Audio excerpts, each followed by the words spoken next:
Hello everyone, welcome to civil staff IAS. So आज के lecture में हम डिस्कस करेंगे प्रोग्राम्स एंड पॉलिसीज़ जो कि आपके पेपर के लिए काफ़ी ज़्यादा रेलेवेंट है। एज़ यू नो हम यहाँ पर क्या डिस्कस करते हैं, जैसे आज फ्राइडे है तो लास्ट वीक जो भी आपके करंट अफेयर्स में रहा है that is related with policies and programs that we discuss in detail, right. So let's start the session now. As you know हमारे 9 करंट अफेयर्स सोर्सेज रहते हैं जो बेसिकली आपका एक वन स्टॉप सोल्यूशन बन जाता है। So the Hindu, Indian Express, Live, Mint, Economic Times, Down to Earth, PIB, PRS, योजना एंड कुरुक्षेत्र। सो यहीं से आपको मेजर न्यूज़ के आर्टिकल्स देखने को मिलते हैं एंड स्पेशली हम कोशिश करते हैं कि कहाँ से कैसे क्वेश्चंस बन सकते हैं that we provide you, right. So as you know current affairs खत्म होते हैं उसके बाद आपको यहाँ पर एमसीक्यूज भी देखने को मिलते हैं related to that particular topic, जिससे कि आपको भी क्लैरिटी हो कि इस टॉपिक में से कैसे क्वेश्चंस फ्रेम हो सकते हैं, right. So let's start the session. सबसे पहले हम स्टार्ट करते हैं, पहली है that is flood watch India 2.0। ना एज द नेम सजेस्ट इसका काम ही क्या होगा, ये फ्लड वॉच है। अब फ्लड वॉच का मतलब क्या होता है कि जो भी एनालिसिस है फ्लड रिलेटेड अर्ली वार्निंग्स हैं वो ये प्रोवाइड करने की कोशिश करेगा, राइट। सो आप यहाँ पर देख सकते हैं यूनियन मिनिस्ट्री फॉर जल शक्ति लॉन्च द वर्जन 2.0। तो यहाँ पर हमने वर्जन 2.0 यहाँ पर लॉन्च किया है। मोबाइल एप्लीकेशन है। अभी किसने डेवलप की है, दिस इज इंपॉर्टेंट, ये आपसे पूछा जा सकता है। It is central water commission, ठीक है जी। तो सेंट्रल वाटर कमीशन ने इसको लॉन्च किया है। Now the first version of the application was launched in 2023 में इसका फर्स्ट वर्जन था। अब ये सेकंड वर्जन आया है। इसका एम क्या है, to use mobile phones to disseminate information related to flood situations. So जो भी फ्लड सिचुएशंस आपको देखने को मिलती हैं वहां पर इंफॉर्मेशन को डिससेमिनेट किया जाएगा, लोगों तक अवेयरनेस फैलाई जाएगी, इसी का ये काम है, राइट।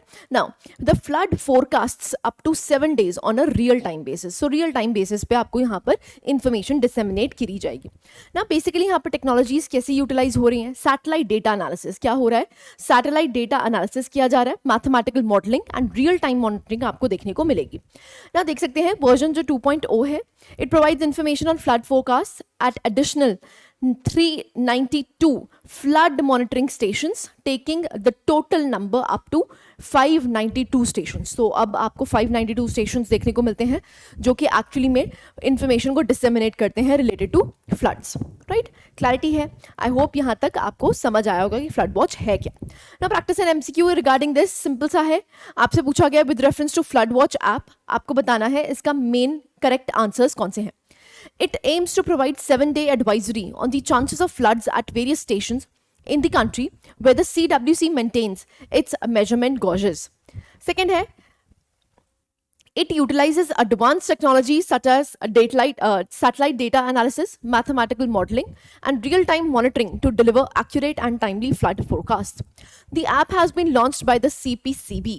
आपको बताना है करेक्ट स्टेटमेंट कौन सी है, 1 and 2, 2 and 3, 1 and 3, और इज इट डी 1 2 3।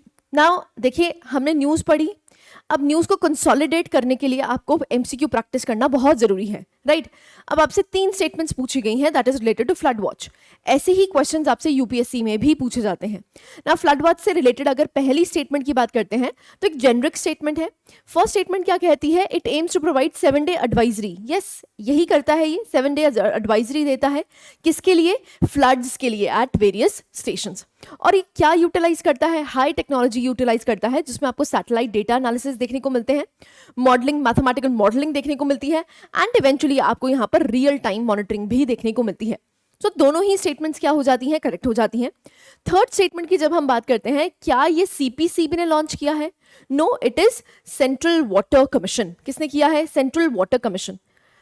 रादर आप यहां से भी थोड़ा आइडिया लगा सकते थे क्योंकि यहां पर भी CWC लिखा है, तो ये सीपीसीबी ने नहीं बट किसने की है launch, it is CWC, central water commission. So इसलिए आपकी थर्ड स्टेटमेंट इनकरेक्ट हो जाती है, बाकी 2 स्टेटमेंट्स बिल्कुल ठीक है, इसलिए आंसर क्या बन जाता है, A, right. So answer is A. Again clarity है, अब हमने ऐप के बारे में पढ़ा है flood watch. So you need to remember the keywords and specially जो कीवर्ड्स याद रखने वाले हैं वो हमने एमसीक्यू में डाल दिए हैं। क्लैरिटी है, ठीक है जी, ओके। नेक्स्ट क्वेश्चन पे, नेक्स्ट न्यूज़ पे मूव करते हैं, दैट इज मिशन कर्मयोगी ना। बेसिकली अगर हम बात करते हैं, ये डिपार्टमेंट ऑफ पर्सनल ट्रेनिंग आपको देखने को मिलती है। Minister it said that the mission Karmayogi is contributing positively ना। National programme for civil services capacity building जिसको मिशन कर्मयोगी कहा गया है, इसका काम ही क्या है? कैपेसिटी बिल्डिंग करनी है सिविल सर्वेंट्स की ना। सिविल सर्वेंट्स के लिए यहाँ पर कुछ कोर्सेज भी आपको देखने को मिले, ट्रेनिंग सेशंस देखने को मिलते हैं, जिससे कि वो अपने आप की कैपेसिटी बिल्डिंग कर पाए। इसीलिए मिशन कर्मयोगी आपको देखने को मिलता है, right? I am sorry. So आप देख सकते हैं, अगर हम मिशन कर्मयोगी की बात करते हैं तो 2020 में इसको लॉन्च किया गया था under the name national programme for civil services capacity building. Now this is headed by PM. This is important, यहां से क्वेश्चन फ्रेम हो सकता है, राइट? सो ये एपेक्स है, anchored apex body and headed by the prime minister. ना programme का काम क्या है? जो भी सिविल सर्वेंट्स हैं उनको फ्यूचर रेडी बनाना। अब देखिए एग्जाम्पल ले लेते हैं, आपको देखने को मिलता है अब आपको साइबर अटैक्स और साइबर क्राइम से बहुत ज़्यादा डील करना पड़ता है। अब ऑब्वियस ही बात है, सिविल सर्वेंट्स हमें सर्विसेज कब दे पाएंगे? जब इनके बारे में इनको नॉलेज होगी, राइट? सो आप देखोगे ये जो बेसिकली आपको पोर्टल देखने को मिलता है, यहाँ पर ट्रेनिंग सेशंस भी होते हैं, जहाँ से जो सिविल सर्वेंट्स हैं वो बाय एंड बाय अपने आप को अपग्रेड कर सकते हैं, क्योंकि अपग्रेडेशन फ्यूचर रेडी होने के लिए आपको आज नॉलेज चाहिए। वो नॉलेज बेसिकली इस चीज़ पे आपको प्रोवाइड करी जाती है, राइट? सो आप देख सकते हैं with the right attitude, skills and knowledge aligned to the vision of new India. ना एक्सटेंडेड वर्जन की अगर बात करते हैं तो आप देख सकते हैं माई आई गॉट। सो IGOT आपको देखने को मिलता है, ये डिलीवर करता है targeted training courses. That is what I am telling you. यहाँ पर ट्रेनिंग कोर्सेज होते हैं on the home page of individual officers, facilitating high personalize capacity building. So basically यहाँ पर उनके लिए पर्सनलाइज ट्रेनिंग सेशंस आपको देखने को मिलते हैं। एंड इवेंचुअली आप देख सकते हैं ये क्या करते हैं, एक तरह से इंडिविजुअल और ऑर्गेनाइजेशन में उनको एक बेस्ट फिट देते हैं, जिससे कि वो जनता के लिए सेवा कर पाए, right? Now, blended programs in IGOT Karmyogi platform. Now, it will facilitate equitable access to training methodologies. Training methodologies यहाँ पर आपको देखने को मिलती हैं। Curated programs बनाए गए हैं। यहाँ पर 12 domain specific capacity building e-learning courses भी आपको देखने को मिलते हैं। They have been developed as a part of annual capacity plan by the Karmyogi Digital Learning Lab of DOPT. And Vikas, now this is important, which is variable and immersive Karmyogi advanced support. It is a new blended learning program meant for capacity building of middle management civil servants in the central secretariat. ना basically यहाँ पर central secretariat में management करने के लिए यहाँ पर आपको विकास देखने को मिलता है। एंड इवेंचुअली का काम क्या है? देखिए, अगर हम सिविल सर्वेंट्स की बात करते हैं, civil servants are the intermediary. Civil servants एक इंटरमीडियरी हैं। एक तरफ आपको यहाँ पर लोग देखने को मिलते हैं, इंडिविजुअल्स देखने को मिलते हैं, और एक तरफ कौन है? गवर्नमेंट। तो ये इंटरमीडियरीज की तरह काम करते हैं। इनका मकसद क्या है? जो भी गवर्नमेंट की पॉलिसीज हैं वो कहाँ तक पहुंचा पाए, बेनिफिशरीज तक पहुंचा पाए। इसलिए ये एक इंटरमीडिएटरी रोल प्ले करते हैं। जब तक इनकी कैपेसिटी बिल्डिंग नहीं होगी तब तक सर्विसेज की जो इम्प्लीमेंटेशन हम चाहते हैं वो नहीं हो पाएगी, राइट? दैट इज वाई आपको मिशन कर्मयोगी देखने को मिलता है। और कर्मयोगी बेसिकली क्या करता है? इनको ट्रेनिंग्स प्रोवाइड करता है, ई कोर्सेज देता है, कैपेसिटी बिल्डिंग करता है, जिससे कि ये फ्यूचर रेडी हो सके। क्लैरिटी है? आई होप आपको यहाँ तक समझ आया होगा ना। Practice an MCQ regarding this mission Karmayogi के बारे में पूछा गया है। Technology driven governance is the core principle that forms the foundation of mission Karmayogi. The integrated government online training which is iGOT platform of mission Karmayogi is primarily based on performance appraisal. आपको correct statements बतानी है, only one, only two, both 1 and 2, or is a D, neither 1 nor 2। Again यहाँ पर आप video को pause कर सकते हैं और अपने आप को अपने आंसर को अटेम्प्ट कर सकते हैं। We'll attempt the question now। देखिए यहाँ पर क्या है? ये टेक्नोलॉजी ड्रिवन गवर्नेंस है। हाँ जी, बिल्कुल। यहाँ पर क्या है? आई गॉट प्लेटफॉर्म बनाया गया है जिसमें आपको कैपेसिटी बिल्डिंग कोर्सेज देखने को मिलेंगे ना। सेकंड स्टेटमेंट की अगर बात करते हैं, इन्होंने बोला है primarily based on performance appraisal. देखिए ऐसा नहीं है, क्योंकि यहाँ पर आपकी कैपेसिटी बिल्डिंग करी जा रही है। जो भी बेस्ट प्रैक्टिसेस चल रही हैं उसके रिगार्डिंग यहाँ पर लर्निंग प्रोसीजर्स दिए जाते हैं, आपका स्किल एनहांस किया जाता है, जिससे कि आप फ्यूचर रेडी हो सकें। तो यहाँ पर कोई अप्रेजल नहीं हो रही है, कोई परफॉर्मेंस अप्रेजल नहीं है। तो मिशन कर्मयोगी का मकसद ही क्या है? कि ये कैपेसिटी बिल्डिंग कर सकें किसकी? सिविल सर्वेंट्स की, which is headed by the PM। Clarity है? इसलिए जो सेकंड स्टेटमेंट है वो गलत हो जाती है। इसलिए आंसर क्या बन जाता है आपका? ओनली 1, क्योंकि यहाँ पर टेक्नोलॉजी को यूटिलाइज करके हम उनको फ्यूचर रेडी बनाना चाहते हैं। डन? क्लैरिटी है? So this is mission Karmayogi. Next हम बात करते हैं जियो पारसी स्कीम। सो बेसिकली यहाँ पर पोर्टल बनाया गया है। जो मिनिस्ट्री ऑफ माइनॉरिटी अफेयर्स है, Kiren Rijiju, has launched the Jiyo Parsi scheme portal which enables Parsis to apply online, check the status of the application and to receive the financial assistance online through DBT mode. So basically यहाँ पर financial assistance DBT mode के through उनको मिल पाए. ना जियो Parsi scheme basically क्या है तो उसके बारे में जान लेते हैं. अब ये आपको 2013-2014 में लॉन्च हुई थी और ये सेंट्रल सेक्टर स्कीम है. Now this is important. एक होती है सेंट्रली स्पॉन्सर्ड स्कीम, एक होती है सेंट्रल सेक्टर स्कीम. जब हम सेंट्रल सेक्टर स्कीम की बात करते हैं 100% फंडिंग कहाँ से आती है? सेंटर से. जब हम सेंट्रली स्पॉन्सर्ड स्कीम की बात करते हैं तो यहाँ पर परसेंटेज डिवाइडेड होती है. जैसे फॉर एग्जाम्पल कई जगह आपको 70-30 रेशियो देखने को मिलती है. 70% फंडिंग सेंटर से आती है, 30% फंडिंग स्टेट से आती है ना. तो जब हम सेंट्रल सेक्टर स्कीम की बात करते हैं तो 100% फंडिंग आपको कहां से देखने को मिलती है? That is from the centre. Clarity है. नाउ इसका ऑब्जेक्टिव क्या है? देखिए, to reverse the declining trend of Parsi population. This is important. ना पारसी पॉपुलेशन को देखा गया है कि वो डिक्लाइन करी है. अब वो डिक्लाइनिंग पॉपुलेशन को अरेस्ट करने के लिए, बेसिकली रोकने के लिए कि जो उनकी पॉपुलेशन डिक्लाइन हो रही है, उसके लिए आपको जियो पारसी स्कीम देखने को मिलती है. तो बेसिक एजेंडा क्या है कि इनकी जो डिक्लाइनिंग पॉपुलेशन है उस पर हम रोक लगा पाए एंड इवेंचुअली इनकी पॉपुलेशन ग्रो हो. ठीक है. सो आप देख सकते हैं by adopting scientific protocol and structured interventions to stabilize their population. ना अगर हम पारसी या जिनको ज़ोरास्ट्रियंस बोलते हैं कम्युनिटी की बात करते हैं तो उन्होंने वो डिक्रीज हुए हैं 69,601 इन census 2001 to 57,264 in census 2011. So basically यहाँ पर क्योंकि 10 सालों में इनकी पॉपुलेशन कम हुई है, बढ़ी नहीं है बट कम हुई है, इसीलिए इनकी डिक्लाइनिंग पॉपुलेशन को स्टेबलाइज करने के लिए हमने कौन सी प्रोग्राम लॉन्च किया है? It is Jio Parsi scheme. Clarity है. नाउ अब स्कीम के 3 कंपोनेंट्स आपको देखने को मिलते हैं. क्या क्या कंपोनेंट्स हैं? Medical assistance, advocacy and health of community. ना मेडिकल कंपोनेंट की अगर बात करते हैं तो financial assistance is provided to Parsi couples for medical treatment under the standard medical protocol. ना देखो पॉपुलेशन क्यों नहीं बढ़ रही, इसका मतलब क्या है? जो ऑफस्प्रिंग्स हैं, जो बच्चे हैं, वो बेसिकली यहाँ पर पैदा नहीं हो रहे. तो अगर कोई भी टेक्निकलिटी इश्यूज हैं तो यहाँ पर उनको मेडिकल सपोर्ट दी जा रही है. ठीक है. सो मेडिकल कंपोनेंट जिसमें फाइनेंशियल असिस्टेंस प्रोवाइड करी जाती है पारसी कपल्स को. ना under health of community component में क्या दिया जाता है? Financial assistance is provided to Parsi couples for child care and assistance of elderly people. ना जो एल्डरली पीपल हैं, चाइल्ड केयर है, उसके लिए भी यहाँ पर फाइनेंशियल असिस्टेंस प्रोवाइड करी जाती है. ना अंडर द एडवोकेसी कंपोनेंट, अगर हम एडवोकेसी कंपोनेंट की बात करते हैं तो आउटरीच प्रोग्राम्स आपको देखने को मिलते हैं जिससे कि अवेयरनेस जनरेट करी जा रही है कि यहाँ पर जो उनकी पॉपुलेशन है वो डिक्लाइन कर रही है एंड ये सभी की जिम्मेवारी बन जाती है कि उनको एक प्रॉस्परस सोसाइटी प्रोवाइड करना. इसीलिए यहाँ पर आपको अवेयरनेस या आउटरीच प्रोग्राम्स देखने को मिल रहे हैं जिसकी वजह से हम इनकी पॉपुलेशन को क्या करना चाहते हैं? स्टेबलाइज करना चाहते हैं. क्लैरिटी है. सो छोटी सी स्कीम है जियो पारसी स्कीम, याद रखना है 2013-14 में लॉन्च करी जाती है. ये एक सेंट्रली सेक्टर स्कीम है. ठीक है जी.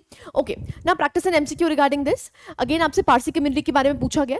जियो Parsi scheme aims to enhance the skills of Parsi community in trading. The population of the Parsi community increased from 2001 census to 2011 census. आपको करेक्ट स्टेटमेंट्स बताने हैं. Only 1, only 2, both 1 and 2, or is it D? Neither 1 nor 2. I would suggest आप एक बारी video को pause कीजिए और उसके बाद अटेम्प्ट करने की कोशिश कीजिए. Okay, let's see the answer. Answer देख लेते हैं. आंसर है बच्चे यहाँ पर डी. दोनों ही गलत हैं क्योंकि जब हम जियो पारसी स्कीम की बात करते हैं, क्या स्किल एनहांसमेंट की स्कीम है? नहीं. यहाँ पर जो डिक्लाइनिंग पॉपुलेशन है इनकी, उनको बेसिकली यहाँ पर स्टॉप करने की जरूरत है, स्टेबलाइज करने की जरूरत है. इसीलिए आपको देखने को मिलता है जो पहला प्राइमरी एम है वो स्किल डेवलपमेंट नहीं है बट उनकी पॉपुलेशन को स्टेबलाइज करना है. नेक्स्ट हम बात करते हैं. उन्होंने बोला है the population of Parsi community increased. No, it decreased. क्या हुई है? डिक्रीज्ड हुई है. इसीलिए तो ये प्रोग्राम लॉन्च किया गया है. इसलिए दोनों ही स्टेटमेंट्स क्या हो जाती हैं? Incorrect statements. राइट. क्लैरिटी है. सो आंसर आपका क्या बन जाता है? It is D, neither 1 nor 2. Clarity है. नेक्स्ट क्वेश्चन पे मूव करते हैं. Model solar village under the PM Surya Ghar Muft Bijli योजना. ना बेसिकली पीएम सूर्य घर मुफ्त बिजली योजना के बारे में जान लेते हैं. ना रिसेंटली जो स्कीम है, guidelines for implementation of model solar village under the PM Surya Ghar Muft Bijli Yojana have been notified by the union ministry. So जो यूनियन मिनिस्ट्री आपको न्यू एंड रीन्यूएबल एनर्जी की देखने को मिलती है, वहाँ पर मॉडल गाइडलाइंस दी गई हैं कि कैसे आपको मॉडल सोलर विलेज बनाना है जो कि बेसिकली क्या करेगा? बिजली जनरेट करेगा. किससे? सोलर पैनल से. सो यहाँ पर तभी आपको पीएम सूर्य घर देखने को मिलते हैं, मुफ्त बिजली योजना. ना मॉडल सोलर विलेज क्या होगा? एज द नेम सजेस्ट, ये मॉडल है ना. मॉडल बेसिकली क्या होते हैं कि जहां पर इंप्लीमेंटेशन करी जाती है और जो स्कीम चलाई गई है उसकी इंप्लीमेंटेशनल वैल्यूज देखी जाती हैं कि भाई ये कामयाब भी है कि नहीं, राइट? तो जब ये कामयाब हो जाता है तो वो पर्टिकुलर इंस्टेंस क्या बन जाता है कि वो मॉडल्स बन जाते हैं, राइट?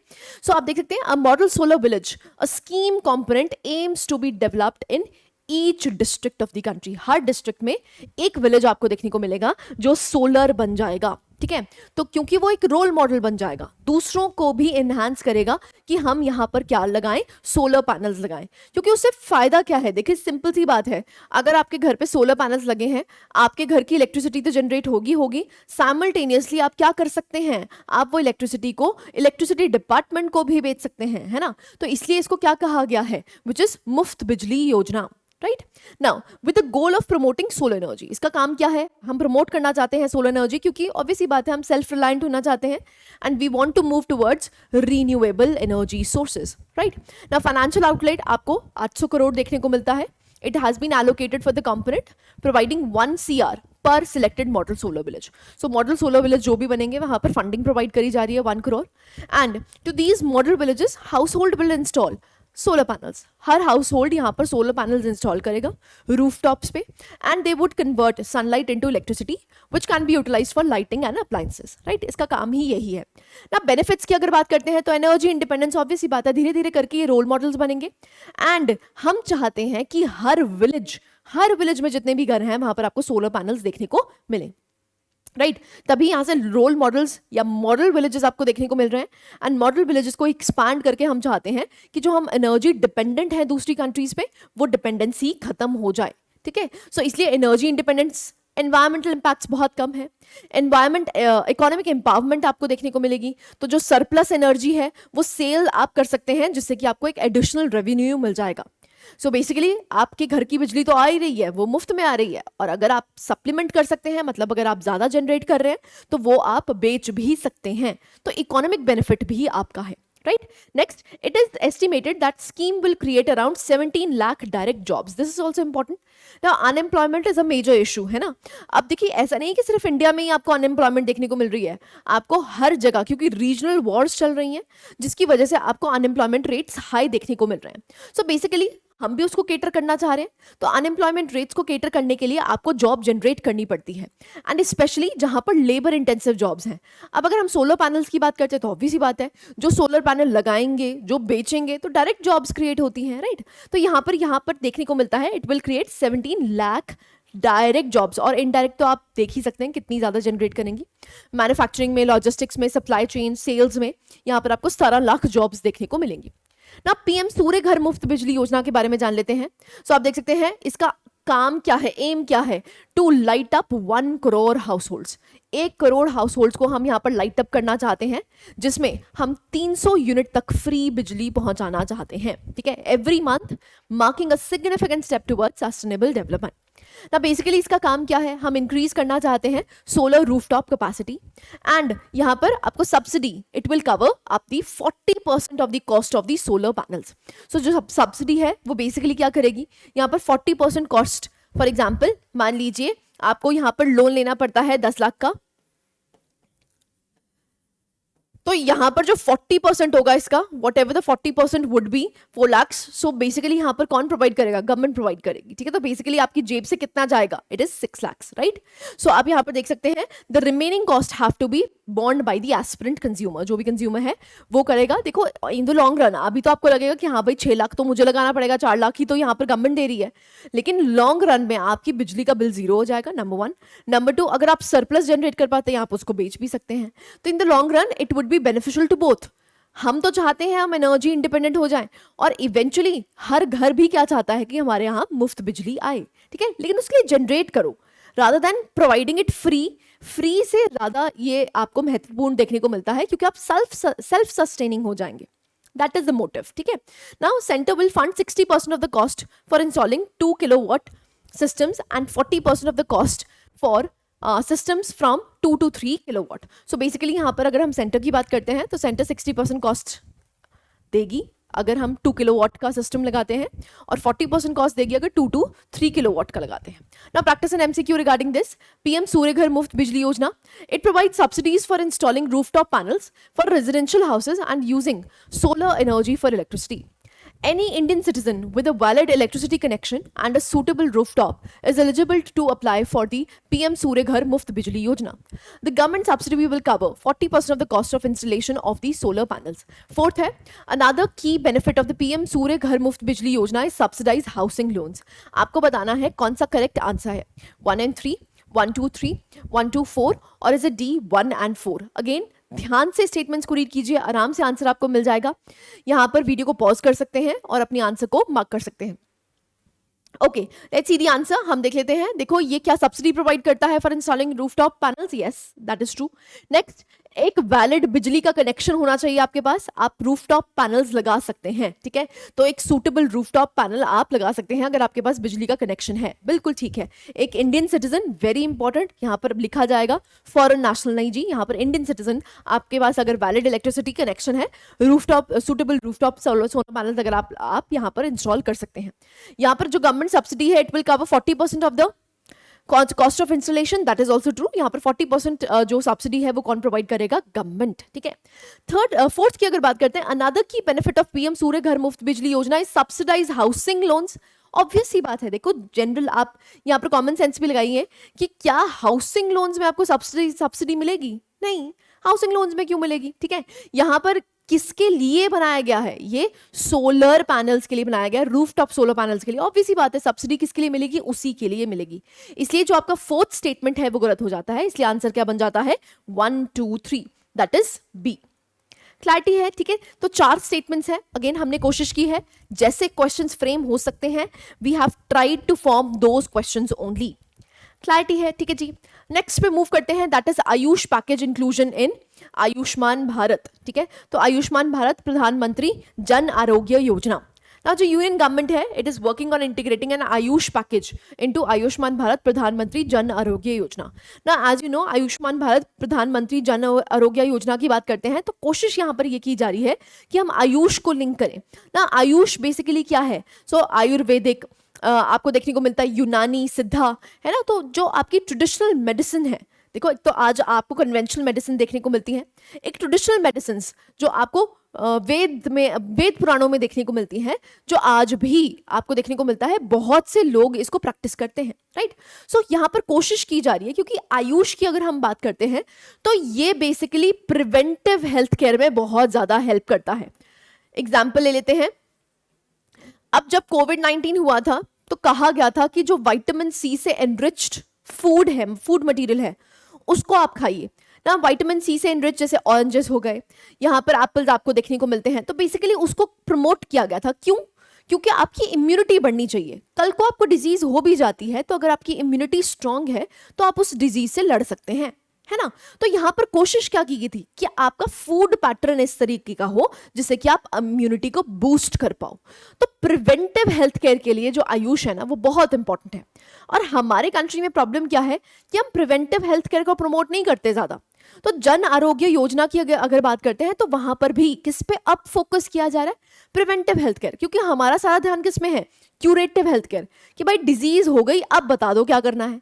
लेकिन हम ऐसी प्रैक्टिसेस को प्रमोट ही नहीं करते हैं कि जिससे कि आपको डिजीज हो ही ना, कि आपका लाइफस्टाइल ही ऐसा बन जाए जिससे कि आपको डिजीज हो ही ना, राइट. सो ये प्रिवेंटिव हेल्थ केयर के आपको आयुष पैकेज यहाँ पर इंक्लूड किया जा रहा है. नाउ अगर हम आयुष की बात करते हैं तो उसके बारे में जान लेते हैं ना. अगर हम वर्ड आयुष की बात करते हैं तो ये संस्कृत फेज है, दैट इज आयुष्मान भव. ना कहा जाता है कि जब आपको आशीर्वाद दिया जाता है तो बोला जाता है आयुष्मान भव.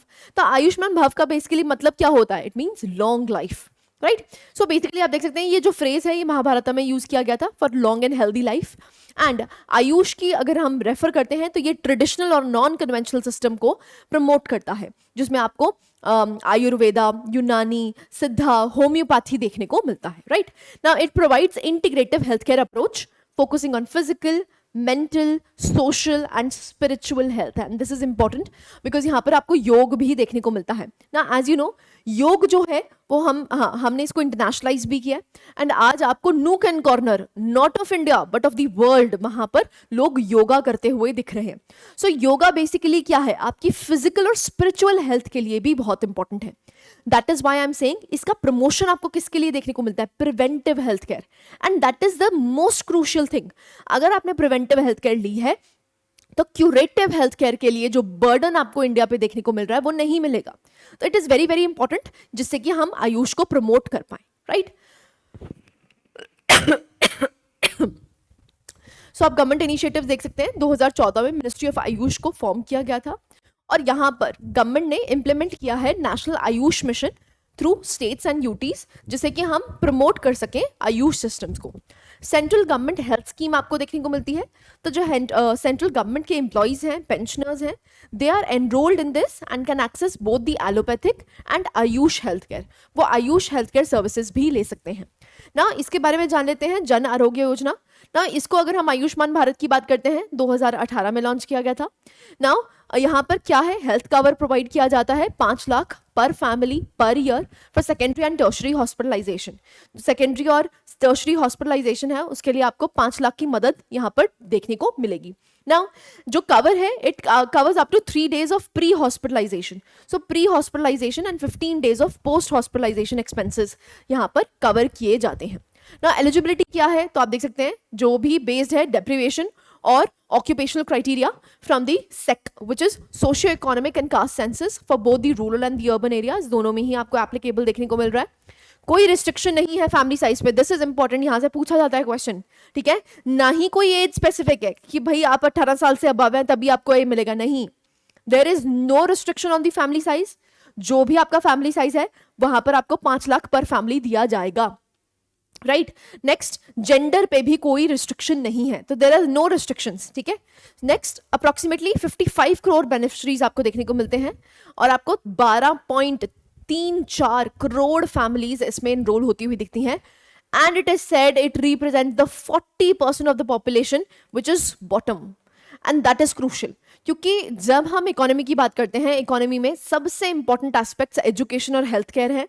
तो बेसिकली जो लोअर पोर्शंस, जो बॉटम 40% ऑफ द पॉपुलेशन है, उनको यहाँ पर हेल्थ कवर प्रोवाइड करा जा रहा है। एंड दैट इज तभी जो आयुष्मान भारत स्कीम है, it is world's largest health cover insurance programme that is provided by any government. So it is massive, right. So ये हमारी कंट्री को बहुत ज्यादा प्रमोट, आप कह सकते हैं, हेल्थ केयर प्रमोट कर रहा है ना। सिग्निफिकेंट की अगर बात करते हैं तो ऑब्वियसली बात है कैशलेस है ना। और यहाँ पर क्या है कि जो भी मेडिकल एक्सपेंसेस हैं या आउट ऑफ पॉकेट एक्सपेंडिचर जिसको कहा जाता है, उसको रिड्यूस करने की बात की गई है ना। Practice and MCQ regarding this, Ayushman Bharat Pradhanmantri Jan Arogya योजना के बारे में पूछा गया है। It has been launch to achieve the universal health coverage. It is the world's largest health assurance scheme fully financed by the government and the cost of implementation is shared between the central and the state governments. It is only applicable to the people age 60 and above. आपको यहाँ पर correct statements बताना है, 1 and 2 only, 2 and 3 only, 1 and 3 only, और is it D 1, 2, 3। Again simple statements हैं, एक बार इसको read कीजिए, वीडियो को पॉज कीजिए और उसके बाद अपने आंसर को मार्क करने की कोशिश कीजिए। Okay, let's see the answer. हम देख लेते हैं, यहाँ पर आपको 1 and 2 देखने को मिलते हैं। देखो अभी हम पढ़ के आए हैं, ये world largest health assurance scheme दी गई है। और क्या यहाँ पर कोई एज बार है? नहीं है। तभी आपका जो थर्ड स्टेटमेंट है वो गलत हो जाता है। देयर इज नो एज बार, ना 18 ना 20, कोई भी एज बार नहीं है। हर फैमिली को यहाँ पर 5 लाख का हेल्थ अश्योरेंस दिया जा रहा है। यहाँ पर जो भी इम्प्लीमेंटेशन शेयर है वो बेसिकली शेयर होता है सेंटर और स्टेट में। क्लैरिटी है? आई होप आपको यहां तक समझ आया होगा। सो दिस इज जन आरोग्य योजना, यहां पर आयुष को इंटीग्रेट किया जा रहा है। नेक्स्ट न्यूज मूव करती है, दैट इज चेंजेस इन प्रधानमंत्री जीवन योजना ना। जीवन योजना के बारे में क्योंकि इंपॉर्टेंट हो जाता है, that is why we'll read this. Recently, the Union Cabinet approved the Pradhan Mantri Jeevan Yojana to boost advanced biofuel projects. So basically, जीवन है क्या? यहाँ पर आप देख सकते हैं, यहाँ पर हम कोशिश कर रहे हैं कि जो आपको यहाँ पर सोर्सेज देखने को मिल रहे हैं, जैसे फॉर एग्जांपल अगर हम फ्यूल की बात करते हैं तो अभी हम कन्वेंशनल फ्यूल्स को यूटिलाइज कर रहे हैं। अब हम कोशिश कर रहे हैं कि बायोफ्यूल्स जो हैं उसको यहाँ पर प्रमोट किया जाए, तभी जीवन योजना चलाई गई थी।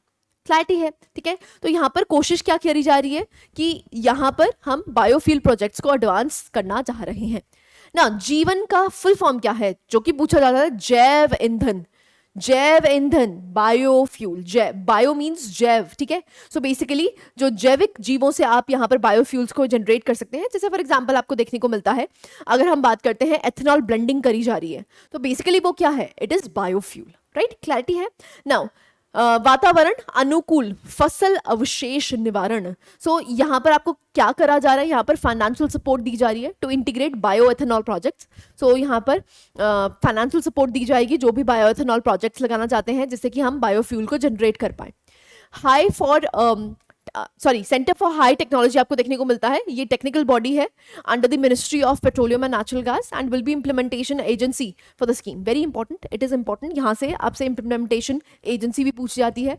तो इम्प्लीमेंटेशन एजेंसी क्या है? Centre for high technology, right.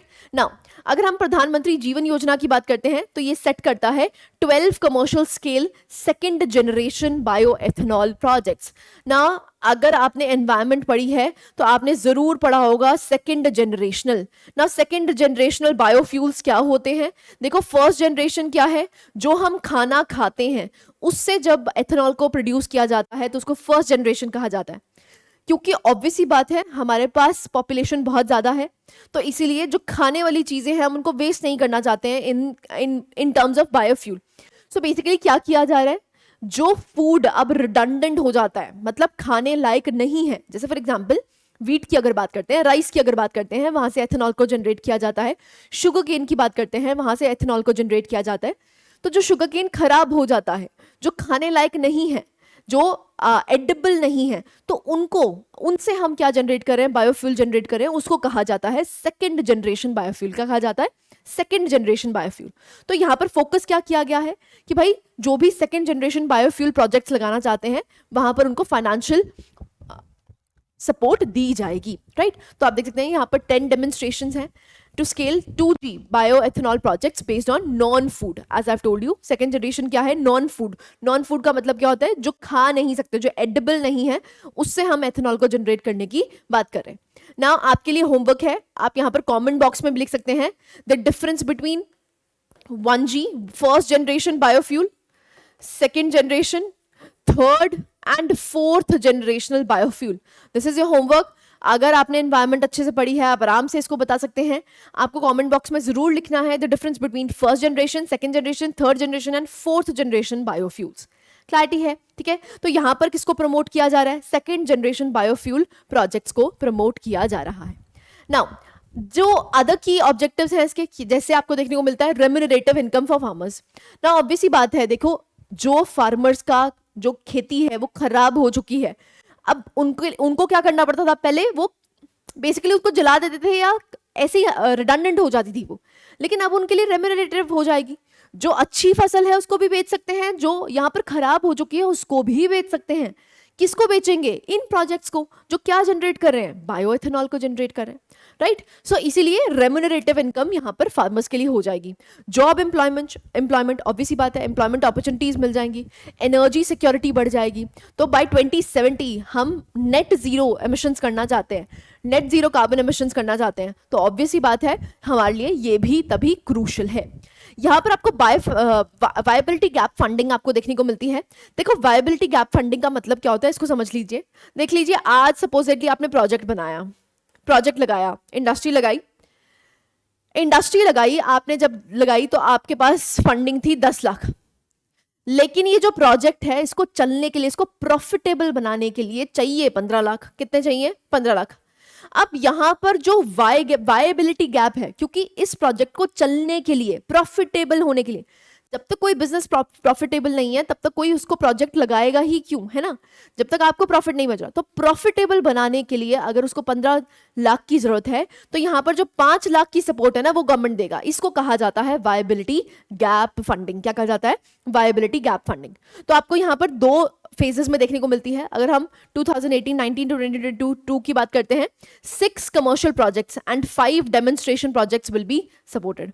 तो 6 यहाँ पर जो कमर्शियल प्रोजेक्ट्स हैं और जो 5 डेमोन्स्ट्रेटिव प्रोजेक्ट्स आपको देखने को मिलते हैं उनको सपोर्ट किया जाएगा। फेज 2 की बात करते हैं जो अब चल रहा है 2021 to 23-24, wherein remaining 6 commercial projects and 5 demonstrated projects will be supported. So viability gap funding यहाँ पर provide करी जाएगी by the government. ठीक है, क्लैरिटी है? आई होप आपको समझ आएगा ना। रीसेंट चेंजेस क्या देखने को मिले हैं ना? इम्प्लीमेंटेशन एक्सटेंशन, यहाँ पर इम्प्लीमेंटेशन एक्सटेंशन कर दी है 28 तक, 28-29 तक। स्कोप जो है उसको बढ़ा दिया गया है, तो आप देख सकते हैं it broadens the scope to include advanced biofuels produced from lignocellulosic feedstocks. So feedstocks जो भी है अगर हम लिग्नोसेल्यूलोसिक की बात करते हैं तो उसको समझ लीजिए क्या है। देखिए जो भी हमारे प्लांट्स होते हैं आपको एक आउटर कवरिंग देखने को मिलती है जिसको कहा जाता है सेल्यूलोस। क्या कहा जाता है? सेल्यूलोस, जिसको हम सेल वॉल भी कहते हैं। एवरी प्लांट सेल, देखो एनिमल सेल्स के पास ये एग्जिस्ट नहीं करता है, प्लांट सेल्स के पास एग्जिस्ट करता है, which is known as the outer covering of the plant is covered in cellulose. क्या होता है? सेलुलोस। और ये जो सेलुलोस है ये किससे बना होता है? It is a chemical compound which is known as lignin. क्या कहा जाता है इसको? लिग्निन। इसलिए इसको लिग्नो सेल्यूलोसिक फीडस्टॉक कहा जाता है। तो फीडस्टॉक से बनाए हुए जो बायोएथेनॉल है उसको भी यहाँ पर आप जनरेट कर सकते हैं। ऐसे ही जो फॉरेस्ट्री रेजिड्यू है, बचा हुआ जो कबाड़ चीज है बेसिकली जिसको आप यूटिलाइज नहीं कर सकते हो, उससे भी बायोफ्यूल को जनरेट करा जा सकता है। एलिजिबिलिटी फॉर एग्जिस्टिंग प्लांट्स की अगर बात करते हैं तो under modified scheme both bolt-on plants which enhance existing facilities and brownfield projects revamping existing facilities are now eligible to participate. Now basically यहाँ पर क्या है? यहाँ पर ब्राउनफील्ड प्रोजेक्ट्स को भी यहाँ पर एनहांस किया जाएगा। ब्राउनफील्ड का मतलब क्या है? जो एग्जिस्टिंग है लेकिन उनको यहाँ पर प्रमोट करने की जरूरत है, यहाँ पर उनको फंडिंग प्रोवाइड करने की जरूरत है, वो भी अब एलिजिबल पार्टनर्स बन सकते हैं। या फिर बोल्ट ऑन का मतलब क्या होता है? जिनके पास एग्जिस्टिंग फैसिलिटी है, मतलब जिनके पास यहाँ पर बायोफ्यूल का प्रोजेक्ट लगा हुआ है, उसको एनहांस करना है, उसको बोल्ट ऑन प्रोजेक्ट्स कहते हैं। ठीक है, सो जो बोल्ट ऑन प्लांट्स हैं या फिर जो ब्राउनफील्ड प्रोजेक्ट्स हैं उसको भी यहाँ पर इंक्लूड किया गया है। So these are the recent changes that you can do. Now you practice an MCQ regarding this. Again, प्रधानमंत्री जीवन योजना के बारे में पूछा गया है। The scheme focuses on promoting second generation ethanol projects using lignocellulosic biomass and other renewable feedstock. The scheme is backed by multilateral development banks to help make projects that are economically feasible. It aligns with India's goal to achieve net zero greenhouse gas emissions by 2070. Center for High Technology is technical body under the Ministry of Petroleum and Natural Gas for the implementation of this scheme. आपको correct statements बतानी है 1, 2, 3, 2, 3, 4, 1, 2, 4 और is it D 1, 3, 4. Again important question है, यहाँ से question पूछा जा सकता है। यहाँ पर वीडियो को पॉज कीजिए और अपने आंसर को मार्क करने की कोशिश कीजिए। लेट्स सी द आंसर हम देख लेते हैं। यहाँ पर आपको 1, 3, 4 देखने को मिल रहा है because it is backed by multilateral development banks. No, यहाँ पर आपको क्या देखने को मिलती है? Viability gap funding. ठीक है, सो जो वायबिलिटी गैप फंडिंग है वो कौन प्रमोट कर रहा है? It is promoted by the government itself. So यहाँ पर कोई मल्टीलैटरल डेवलपमेंट बैंक्स नहीं देखने को मिल रहे हैं। बाकी तीनों स्टेटमेंट्स बिल्कुल ठीक है। यहाँ पर सेकंड जनरेशन एथेनॉल प्रोजेक्ट्स को प्रमोट किया जा रहा है। दूसरा क्या है? हम भाई क्या अचीव करना चाहते हैं? नेट जीरो एमिशंस अचीव करना चाहते हैं 2070 तक, हमारा टारगेट है ये, है ना। अब आपके लिए अगेन क्वेश्चन है, एनवायरमेंट से रिलेटेड है। जो पंचामृत स्कीम है, सो पंचामृत में क्या क्या 5 गोल्स हैं जो हम अचीव करना चाहते हैं, उसको भी जरूर प्लीज कमेंट बॉक्स में लिखिएगा। आपकी रिवीजन भी हो जाएगी एंड इवेंचुअली आपके स्टेट एग्जाम्स के लिए भी बहुत इंपॉर्टेंट है। आपसे सीधा 5 गोल्स पूछे जा सकते हैं पंचामृत में जो टारगेट है। तो 5 गोल्स में से एक गोल क्या है कि 2070 तक हम क्या बनना चाहते हैं? नेट जीरो एमिशंस करना चाहते हैं। क्लैरिटी है? तो ये उसको भी अचीव करने की कोशिश करता है। Now as I have told you, यहाँ पर सेंटर फॉर हाई टेक्नोलॉजी है जो कि इंप्लीमेंटिंग एजेंसी है। किस मिनिस्ट्री के तहत है ये याद रखना है, ministry of petroleum and natural gas. इसलिए 4th स्टेटमेंट भी ठीक हो जाती है। तो सिर्फ एक सेकंड स्टेटमेंट है जो इनकरेक्ट है क्योंकि यहाँ पर मल्टीलैटरल डेवलपमेंट बैंक्स नहीं है। यहाँ पर किस तरह से हम यहाँ पर फंडिंग प्रोवाइड कर रहे हैं? It is viability gap funding. Clarity है? ठीक है जी, इसलिए सेकंड स्टेटमेंट इज गलत, बाकी सारी आपको ठीक देखने को मिलती है। Last news of the day, which is Project Pari. Now, जो Project Pari है, it was initiated on the occasion of 46th session of the World Heritage Committee meeting. अब Project Pari है क्या, वो जान लेते हैं। अब परी की फुल फॉर्म क्या है? It is Public Art of India. क्या है? Public Art of India. So ये लॉन्च किया गया है मिनिस्ट्री ऑफ कल्चर के द्वारा। It is managed by Lalit कला अकादमी and the National Gallery of modern art. Now this is important, यहां पर मैनेज कौन कर रहा है वो भी क्वेश्चन फ्रेम हो सकता है। आर्ट फॉर्म्स की अगर बात करते हैं तो आप देख सकते हैं ट्रेडिशनल और कॉन्टेम्प्रेरी आर्ट को यहाँ पर इंक्लूड किया गया है। जैसे अगर हम बात करते हैं फाड़ पेंटिंग की ना, फाड़ पेंटिंग की अगर बात करते हैं तो आपको ये हायर रीचेस में, हिमाचल प्रदेश में, कश्मीर में ये आपको बहुत ज़्यादा फेमस देखने को मिलती है। थांगता पेंटिंग्स अगर हम बात करते हैं तो थांगता पेंटिंग्स आपको नॉर्थ ईस्ट रीजन में बहुत ज़्यादा फेमस देखने को मिलती हैं। Warli art, Gond art, Alpona art, ये सारे जो आर्ट फॉर्म्स हैं इनको यहाँ पर प्रिजर्व करने की बात की गई है। क्लैरिटी है ना। ऑब्जेक्टिव क्या है? To celebrate and enhance, very important.